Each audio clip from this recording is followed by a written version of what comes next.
Jadi ada fenomena psikologis, ruginya kuat, untungnya nggak kuat gitu. Kalau kita terus-terusan kayak gitu, ya investment goals kita tuh, tujuan investasi kita, perencanaan keuangan kita ke depannya nggak akan pernah tercapai. Iya. Harus kuat iman kita lihat untung, jangan nggak kuat gitu.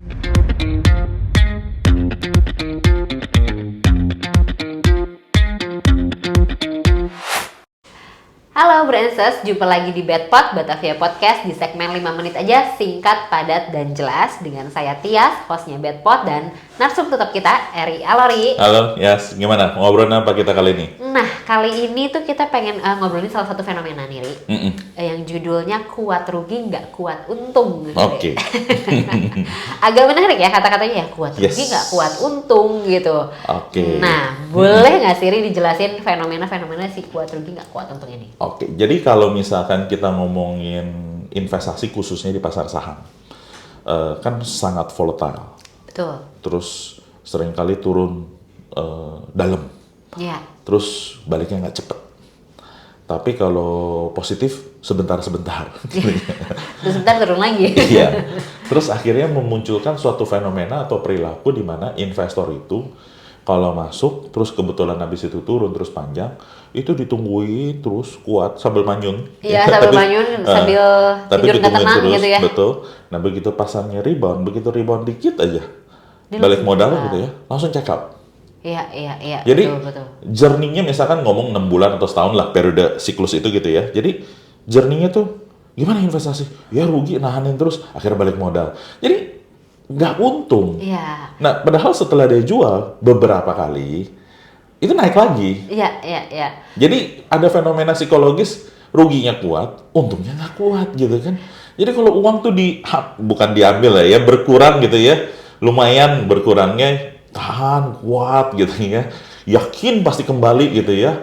Begitu kembali gitu Iya, ya. begitu kembali, wah akhirnya akhirnya balik modal udah keluar Keluar. kayak gitu. Jadi kalau kita terus-terusan kayak gitu, ya investment goals kita tuh, tujuan investasi kita, perencanaan keuangan kita ke depannya nggak akan pernah tercapai. Iya, benar. Nggak pernah ngerasain untung karena Iya. kita sendiri mentalitasnya tuh mentalitas nggak kuat untung, Iya. kuatnya rugi. Kuatnya rugi. Malah Iya, kebalikan ya, kuatnya betul. rugi gitu. Sebenarnya harusnya tuh Harusnya kuat rugi, kuat untung. Nah, Mentalitasnya harusnya begitu. Oke, karena sesuai juga sebenarnya dengan profil resikonya pada saat penurunan ya kita harus bisa maintain si penurunan itu juga gitu ya. Betul. Ya. Sebenarnya gini, kuat rugi itu sebenarnya nggak salah juga. Tapi kalau kuat ruginya cuma nonton, itu juga salah juga. Oke. Kuat ruginya itu harus disertai dengan averaging. Apalagi Iya, kalau iya. pasar mengalami penurunan yang Penurunan. signifikan. Terus sebenarnya kalaupun pasarnya nggak turun signifikan, bahkan pasarnya nggak turun pun tetap naik terus. Kan sebenarnya secara investasi harusnya kita tetap menambah kan. Iya, betul Tetap sih. menambah. Karena gradually selalu menambah gitu. Betul, Karena kan? setiap bulan kita ada porsi investasi Yang juga kan ya. betul. Ya. Dan kita itu kan nggak mungkin sekali investasi 1 juta 2 juta misalkan cukup nanti pensiun dari 1 juta 2 juta itu berlipat ganda jadi 100 miliar kan nggak mungkin. Jadi Betul. kita investasi harus terus menambah. Pada saat pasar menurun, kuat ruginya tuh udah benar, tapi jangan cuma kuat rugi, kuat nonton. Jangan cuma nonton dan manyun Betul, ya. tapi harus berani tambahin. Nah, Iya. kebalikannya begitu dia sudah mengalami keuntungan, kita juga harus kuat untung. Harus kuat iman kita lihat untung, jangan nggak kuat gitu kan. Lihat ada lebih sedikit, udah keluar dulu gitu kan, daripada nanti turun lagi gitu kan.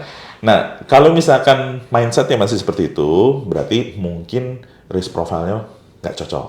Nggak Oke. masuk sebenarnya. Iya, Jadi iya. sebenarnya dia bukan risk profile agresif. Oke. Jadi makanya dia kuat rugi karena prinsipnya ada ilusi bahwa atau ada harapan bahwa modal itu bisa kembali. Nah begitu kembali benar-benar dieksekusi, Iya, diambil iya. balik. Nah itu berarti risk profile-nya menurut saya nggak cocok. Oke, tapi kalau misalkan ada kasus gini misalnya Ria, kalau kita ngeliat kan sekarang market 73, 74 gitu, abis 74 turun lagi ke 73. Nah, mungkinkah gitu misalkan investor itu jual dulu siapa tahu turun beli lagi deh Nah, gitu. Kata kuncinya apa tadi Yas? Siapa tahu? Siapa tahu turun Siapa beli tahu? lagi. Ini jawabannya nggak ada yang tahu. Iya. Jawabannya nggak ada yang tahu. Dan pertanyaannya adalah kalau misalnya kita jual terus dia nggak turun-turun lagi, kita mau ngapain? Ketinggalan. Betul. Mau nangis aja. Betul. Terus memangnya perencanaan keuangan kita, uang yang kita investasi sekarang ini mau pakai kapan? Ya, Minggu depan, 2 harusnya long minggu term lagi? kan. It should be long term kan. Kalau long Ya. term, dan it became a glitch gitu loh. Maksudnya momen sepotong yang ganggu proses kita dalam jangka panjang. Jadi momennya cuma sepotong, ganggunya cuma saat ini, tapi impact-nya seterusnya gitu loh. Betul. Jadi mindset-nya harus dirubah. Kuat rugi, kuat untung. Oke, Gitu. sip. Menarik banget sih, Ri. Karena memang banyak juga ya teman-teman yang kayak istilahnya kapok karena merasakan istilahnya ruginya cukup lama gitu, terus dia kapok, terus begitu dia balik modal dia nggak mau lagi investasi jadinya Betul, gitu kan. sayang banget. Ya, Udah betul. nungguin kuat ruginya tapi nggak kuat Nggak kuat untung. untungnya, benar-benar. Nah gitu ya, Bro dan Sis. Jadi kita harus ubah nih mindsetnya, yang biasanya kuat rugi nggak kuat untung, harus kuat rugi dan kuat untung. Benar ya, Ri ya? Yes, betul Oke. sekali. Oke, Bro dan Sis, sekian Bedpot kali ini. Oke, Bro dan Sis, sekian Bedpot kali ini di segmen 5 menit aja, singkat, padat, dan jelas. Sampai berjumpa di Bedpot selanjutnya.